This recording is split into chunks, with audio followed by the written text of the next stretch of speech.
enye boni biara na mu asempa ni tie twem ne se Erade aye nyadom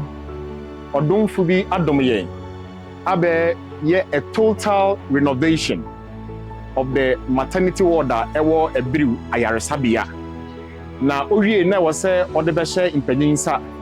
na afenso ye fiase so na se ye to asonso ayemu adwuma enti awie se ye hyem wo ha na ayesa adwumadi nti ana se ayesa asemi nti enama ye hyem wo ha medam nyinase ye besre na ya boy ensem ahia ye nana ayefreno esiama bekwen nana esiama bekwen bebi eduro o eri patitiro etimi mpese maka achia ni ntino mesre mo fa won nche me obeba no abema ensem kakra bi na yatie mo mbo ensem hia kan arele asumdwe nka mo nyina ya da radiasi me mamu nyina nso afrushapa mo amehia wanda ni wa mehia wanda emse yen asema o kan asem tietia na medika kra me ba be kan wan ni se mia mehemia aye Abiriw Tufuhemea mia me ba no san mehemia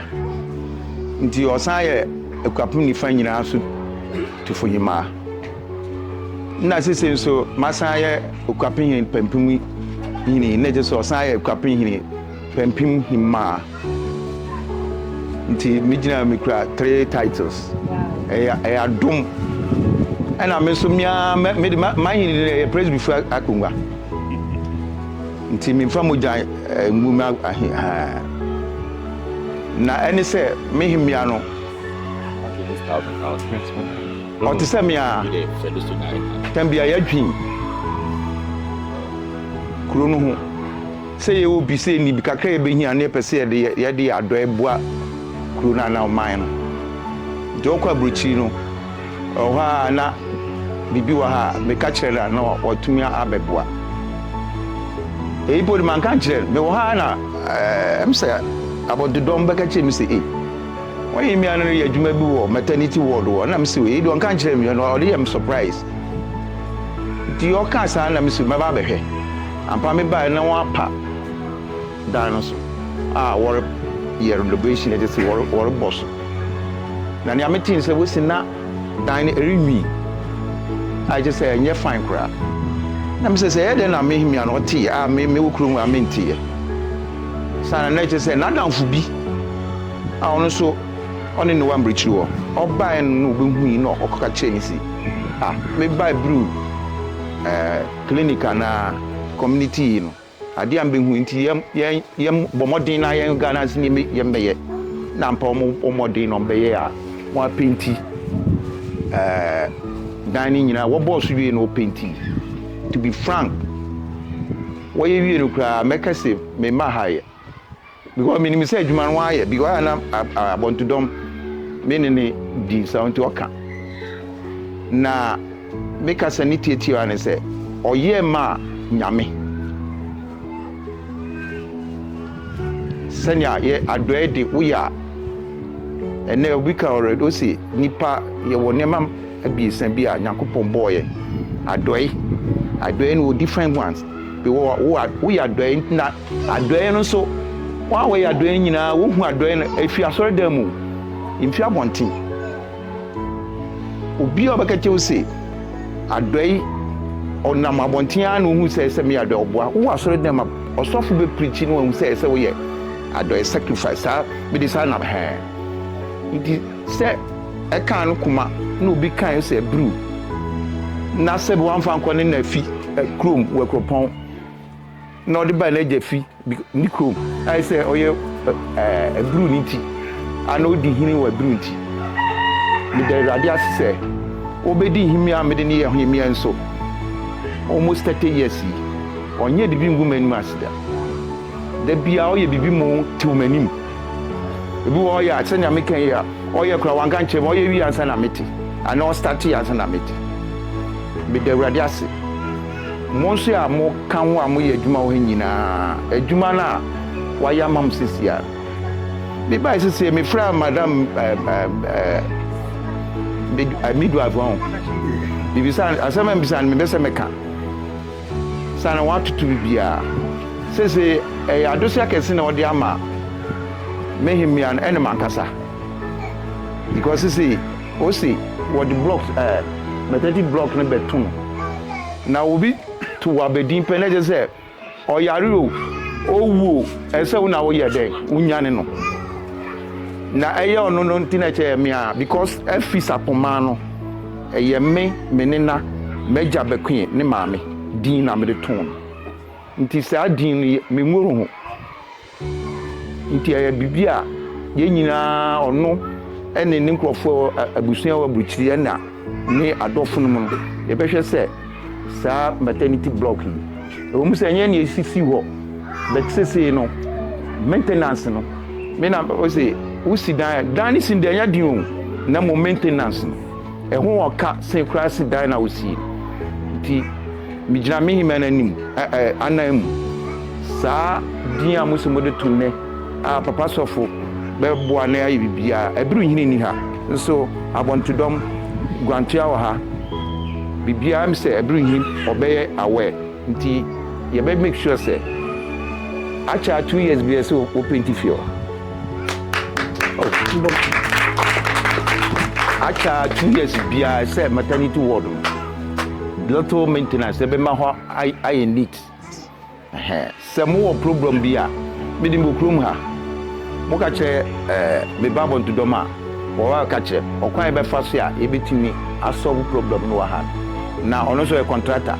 ni ehu how to go about it nti mi gina kakra mechanic say me damase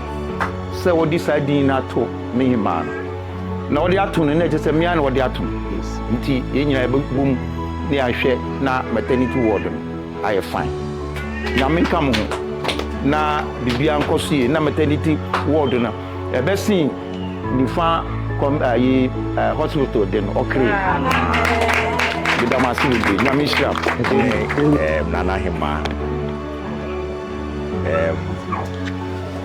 abontedom hene nurse fo a ye hia mu ha obi biara wo ha bia ye mamu nyina ha na was me boss eba district director unko program but anopayina ne ho emfa no ntina e was oko hospital nti ye kasa yo hospital sisi ya oje ayarehwe nti watu yen se ye mra mesi na namu na djumadi kase se ya ekoso edan fefefa ya renovate a ya de hye yen sa no ye mra meje na ye mfa na asem so entumani nti ye ba ya ye boss asem nyina ya seta eto bibi na wo ba behwe dan yi a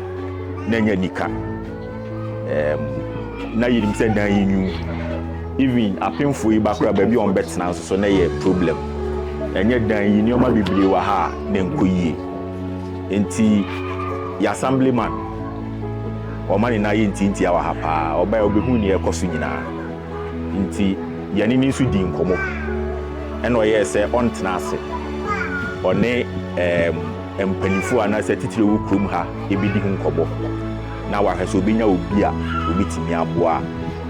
okre odi osenso ayoyo oni obi adi hu nkomo nti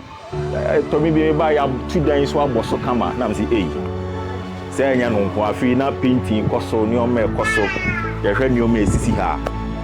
na yeni hwia ebeka se yedamu nyina ase di titiri assemblyman na nane ni mpanifo ene baabi a oni akọ ye se adwuma nyina yedamu nyina ase se oma ye nso a ye gitum ye beje na Ghana ye bibia fefefe na ka maintenance but ye boma no ho ba se nyema ye nyina ye so ye behwe so yi bibia mode ma ye behwe so yi se ensei bibia ensei enkobone na emum ye bet so liver twist we will still ask for more in tisene maboa asiesie maternity blocking maternal health one significant thing in health very very important oba anyam na say baby obekwa ayaresa wonya baby obekwa ayaresa okokra wonya baby obetena wonya baby kokra edan a otena mu yenu ne nioma mo ama onya adwumu fan ma bufra na oda ne yem no kwantimi develop nti adepa na ya yenti yesum as a district health director sene medical aka no ye behwe so na ya boni oma nyina ho ban sene ye be ya boni biara nto but still we will still ask for more nti yen wa ha yemfa ye ni ntoto se ewunmu bi owo ba bi obetimi aboa still there are so many things we can also do to help nti sene medical na nane ni mpanifo assemblyman ya damase se motimi adi sa adwuman nti ye be san hia mu ada foforo mo na ye bibi foforo ye be san eden akomisi bato me damase nanke se coordinating director eneba na se say wakoye coordinating director osan share district nyina so aban dwumani panhene a waka o hwe achi ti adwuma na ados kakra odi kan ba hanso na mse ahoboa no ensisi enti wasan kodwumedi foforo so enti o say mindi kan ba na emehwe dwumedi fefei na enkonkan na emfanhye rade anuonyam o say meba ne amenka ne say ye da abusua ye nana hemia ode oya renovation ma ye osan di nyama ibre ye ase o say na ni die na ni so say o manfo ni nananom eje pene say wode wo mwa ebeso aban mu na wode health care na health delivery akonkan e wo ye district mu nti o say ye da nananom ase na mesan so stress say o manfo nso aka wonsam wo bi ensambra no mbeye yen aboa sene be a district no health care na health delivery ebe konkan osanso se me kan che health fusi in charge any officers are obehwe niam any facilities fusi won hwe so ye na won fanye the purpose inti a wode niam yi bre yen ma won fanye bibi different won fanye ni inti a wode buy na wasanso mboderu enche Abiriw ene okreman fusi renovation akoso wa ha ti facility na re ye adwuma enti worije awo a wombra ha na woma health niam ekosise wori cheche hub and a spoke sene ba ebe use facilities e we industry team ansa na ekire ye nso a ye de akoba bi fufuro ana akesimu nti o se mingina yiso na misa ma obi bia afishia pa medamasi debre sene my bed sheet blankets pillow and nkumya reception what be sisiwo na oni na yedi kan de ahye woni mpayinfunu nsem efi oyifu a renovation a waye nso enini nti ye nyina beba na yedi kan yedam madam director inu ho nti woni director ho enu tinka yedi kan bi gina abusana nam se nia mehemia afi Sarpomaah oye musumani aso sesese mode maternity block na aton nti ono na se ohwe na maternity block tambia na ebusuan be hwe se ebe fine nti sese no ono do abuchiri mene ebusuafo na wo Ghana ha wo so abuchiri nyina wo beti na tambia bibia mo beka chen na ye hu okwan be fa so ya wo se edim pamto fantin bekwin ebusua na Abiriw ene akropon adwuma na id din na mo de tun ha no ani guase bi anto sadan die da masibi brain mahuni ye nti amode tun so ye nguma ni mas nti sa dan ne nini meme nkomu ye mo na makom nti mo ni miawa me ba wo kan wo si mo go ye fine nti se wa ka say fine ne te say no nti we de me papa eri se mo sam go nyame eja oba ene susun konkludan din amen. Well, you need to capture it. You have to capture it. Okay, mama. Unya wo. Unya ro. Boy, when you mean ja, nyame oba. Amen. Amen. Not too long. Oh, mama say.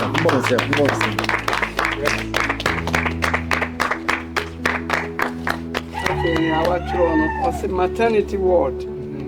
Nana Afi Sarpomaah block. Nana Afi Sarpomaah the first block. And the block we another day. Nyame Eja, Nyame Oba, Nyame Sunsum Kronkron Demu. A sign adwuma pa Bekwen Ebusua adi ne kurodua mu ha. Na wode adom community nyina nonti. A sign adwuma pa biewa. Nana Afi Sarpomaah the first. Wabedi ade ama clinic enti. Another sa block we wode to no. Ewo Nyame Eja,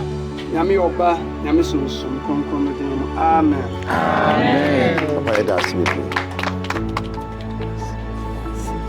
Until you ever stress, you don't be caught no beard in your cook inside. Because of my juma, there was some answer soon. To my emphasis, yeah.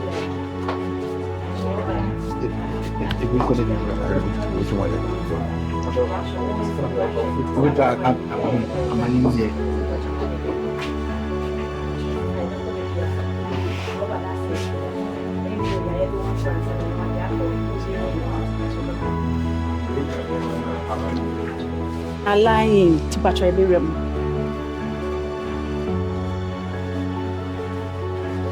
Nana ne mpanyinfo papa sofo. Me patwa ha na obia sebe nemreso 9 months akwantu no. Na me de ne du na start ne na oba na enu so a. Aha na ye de ne to. Na ya hwe no. Kopem se time ne beso.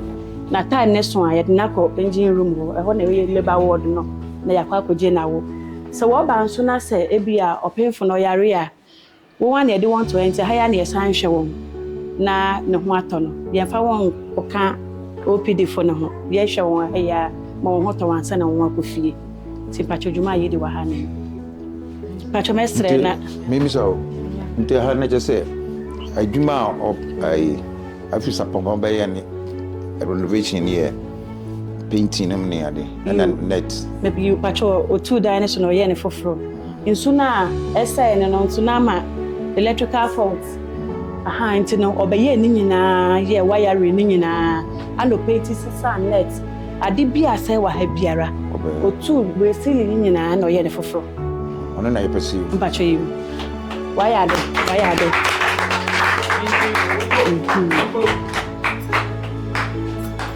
Papa papa sofo me pa mocho mrene so aha na ede obia no ebeto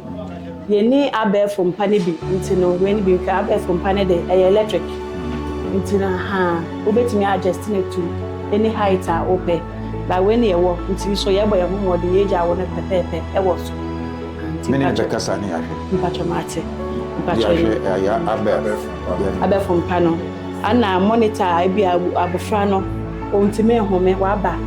hone home na bibia wo ho ye wo ade a de want to ase ne niama ye de ye enso mpacho bi ni wo te wada ro man ka metimi adome ne na mo mana ate ase ni name nso pacho me so me de Afi Sarpomaah Beatrice Tufuhemea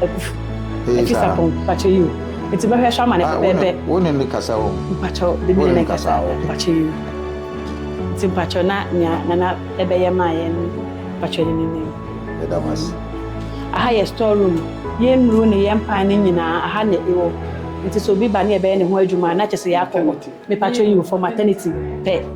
aha ho no de wo wonde ye so ha no pacho ye so ye wo ye ne